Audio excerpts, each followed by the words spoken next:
Today we're going to look at how to get into Oxford for their postgraduate courses. Hi, I'm Richard, and over the last 10 years I've helped hundreds of students get into top schools, Oxford, Cambridge, LSE, Imperial, LBS and others around the world.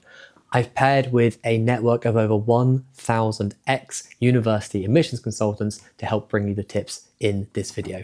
And today we're going to go through 5 tips to help supercharge your Oxford application. Let's jump in. Now, tip number 1 is academics. Not much to say on this one other than Oxford has the strongest and strictest academic requirements of any university in the UK. Realistically, it is expected that you will have a first class, a 3.7 or above GPA, or the top grades that you can in your country. Oxford will consider less than that, but you better have some brilliant experience on your CV or something amazing to bring if you're going to combat that. As an example of how strict they are, on the GMAT focus score for the business school courses, they require a 655 on average. That is 100 points more than any other course, or going from the top 50% of applicants to the top 9.7% of applicants. They really expect you to be the top 10% of everything you do. So any grades you have where you're in the top 10%, mention them. Get your referee to be someone who says that you're in the top 10, top 5, top person in your cohort, and keep mentioning everywhere you can where you have been in that top 10%.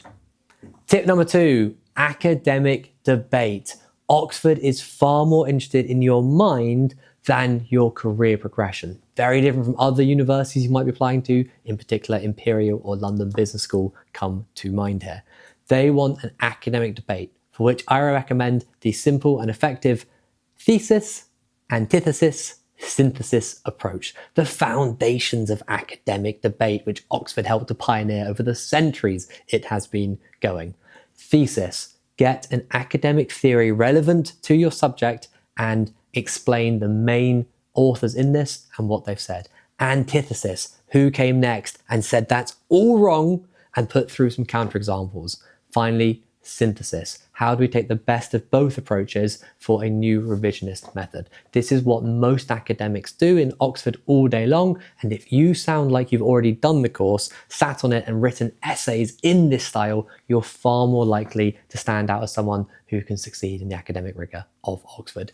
Use academic debate.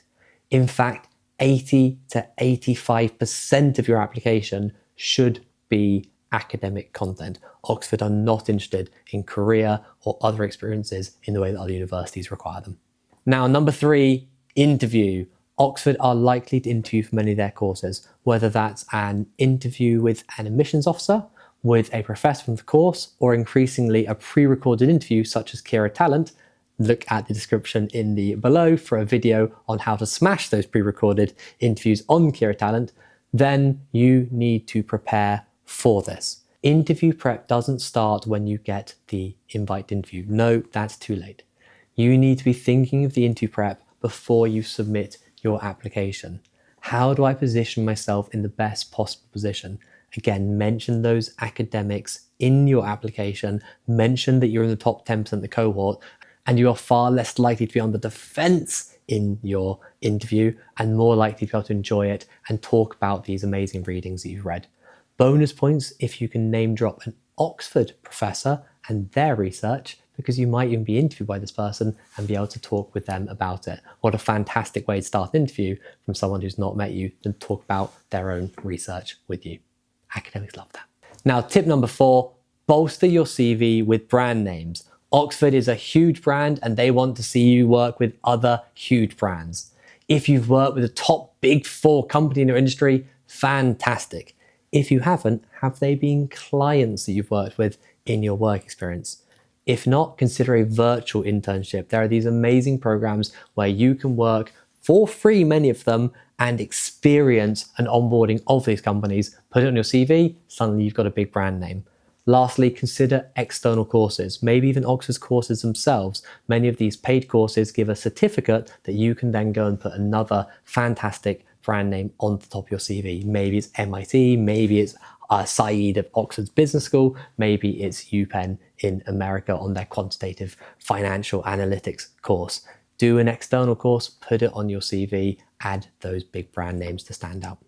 And lastly, visit the open day. There's a lot of virtual open days, so don't worry if you're not based in the UK or can't make it over to Oxford, but go to an open day. One of the hidden criteria here is networking. If you've met someone at Oxford and can name drop them in your application, it shows you're the sort of person who's going to do that throughout your career and be very, very successful.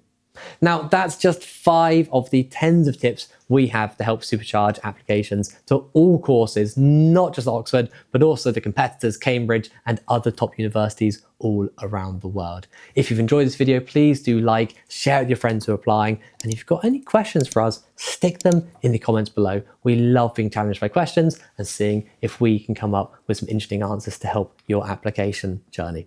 Lastly, if you'd like to work with me or one of my fantastic network to enjoy the 92% success rate we have of helping students get into top universities or their second choice, typically in Oxford and Cambridge, an Oxford and an LSE, please do contact us using the information at the end of this video. Most importantly from me and all the team, best of luck in your application.